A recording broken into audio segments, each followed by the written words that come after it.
দেখা যায় এই তিনজন মাস্টারের রুমের সামনে ষড়যন্ত্র পাকাচ্ছে। ঠাম্মি শিয়ের বলা রিচুয়াল করলে পারান খেমের প্রেমে পড়বে, এক কথায় জাদুটোনা। যাই হোক, খেম মন্ত্র পড়া শুরু করে। পারান দরজা খুলতেই হুঁশ, অমনি জেট আর ছাড় ছুটে পালায়। বেচারা খেম পালাতে গেলে পারান তার হাত চেপে ধরে আর বলে, এখনই জল আর ভেজা তাওয়াল নিয়ে এসো। মাস্টারের কথা মতো খেম রুমে যায়, সাথে জল আর টাওয়েল। ভেজা টাওয়েল দিয়ে খেম মাস্টারের ফেস মুছতে শুরু করেছে। পারান বলে, তখন কিসের মন্ত্র পড়ছিলে? খেম ভয় পেয়ে যায়। এরপরেও সে সব সত্যিটা বলে দেয়। ঠাম্মি শিয়ের দেওয়া মন্ত্র বাড়িয়ে ধরে। পারান বিরক্ত হয়ে সেটা ছুঁড়ে ফেলে দেয়। আমি আগেও বলেছি, এ জন্মে আমাদের মধ্যে কোনো রকম সম্পর্ক নেই। না আমি পারান আর না তুমি খেমিকা।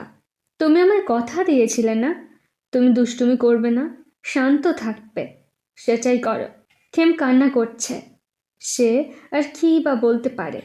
একটা সময় খেম বলে, বুঝেছি, এমন ভুল আর হবে না। আর আজ রাতের কথা, ওটা ভুলে যেও।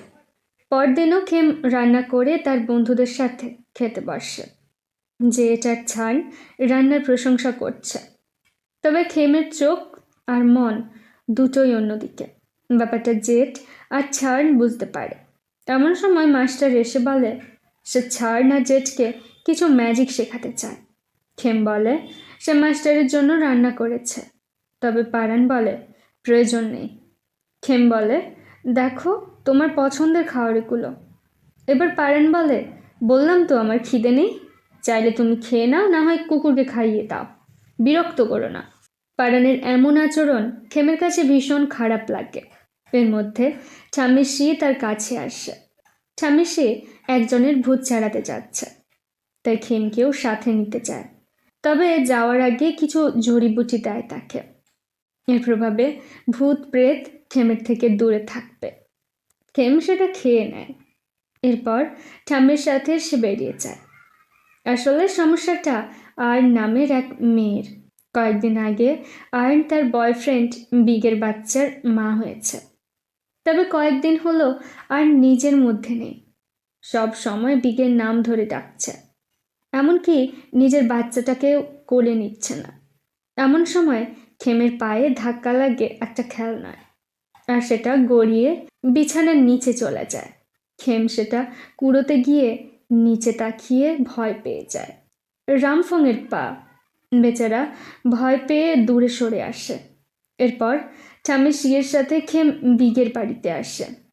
আসলে আর্ন বিগের গার্লফ্রেন্ড ছিল, কিন্তু পরিবারের চাপে বিগকে অন্য মেয়ের সাথে বিয়ে করতে হয়েছে। তারপর থেকে সে আর্নের সাথে কোনো সম্পর্ক রাখেনি। যাই হোক, ঠাম্মি শি তার রিচুয়ালের মাধ্যমে আর্নকে সুস্থ করে তোলে আর নিজের বডিতে ফিরিয়ে আনে। ঠাম্মি শি আর খেম নেমে আসে, তাদের ফিরতে হবে। তবে দেখা যায় আর্ন অদ্ভুতভাবে তার বাচ্চার সামনে দাঁড়িয়ে আছে। খেম বলে, সে রামফংকে দেখেছে আর্নের কাছাকাছি থাকতে। এর মধ্যে দেখা যায় আর্ন উধাও, সাথে বাচ্চাও।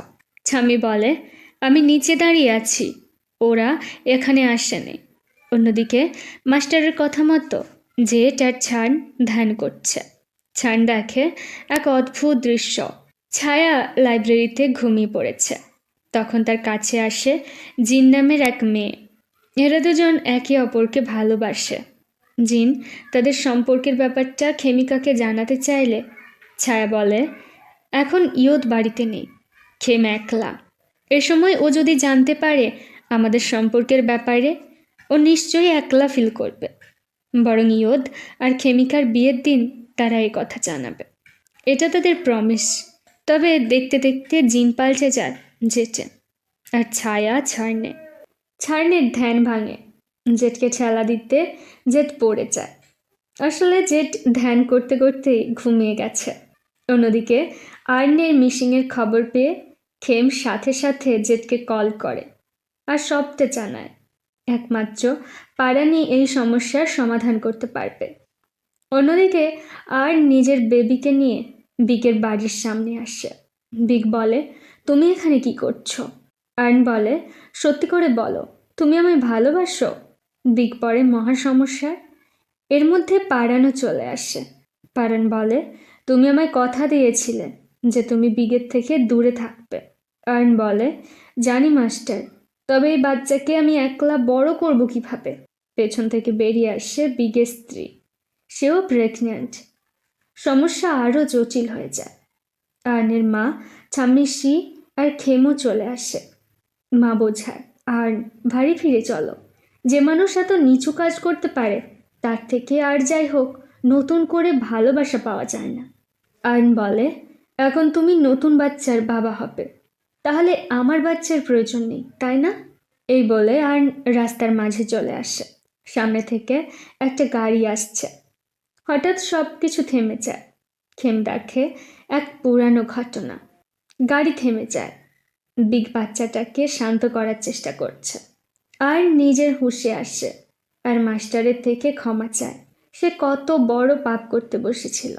পারেন বলে, বাচ্চাটা নির্দোষ, তাই ওর দিকে আঙুল তুলো না। আর বিগকে বলে, কিভাবে এত স্বার্থপর হতে পারো তুমি? একজন মাকে খুনিতে বদলে দিতে বসেছিলে। যদি বাবা মায়ের দায়িত্ব পালন করতে না চাও, ঠিক আছে, বাচ্চাটাকে তো বাঁচতে দাও। কোনো আশ্রমে রেখে আসো। যাই হোক, সমস্যার সমাধান করে এবার বাড়ি ফেরার পালা। খেম পারানকে ধন্যবাদ জানায়। পারান সময় মতো গাড়ি না থামিয়ে দিলে হয়তো বাচ্চাটার অনেক বড় ক্ষতি হয়ে যেত। পারান বলে, ওটা আমি করিনি। খেম জানতে চায়, তাহলে কি করে হলো? পারান বকা দেয়, সব কিছু জানার প্রয়োজন নেই। পারানের কথায় খেমের খারাপ লাগে, তবে পারান ব্যাপারটা সামলে বলে, ঠিক আছে, বাড়ি ফিরে চলো। এবার সে গাড়িতে উঠে চলে যায়।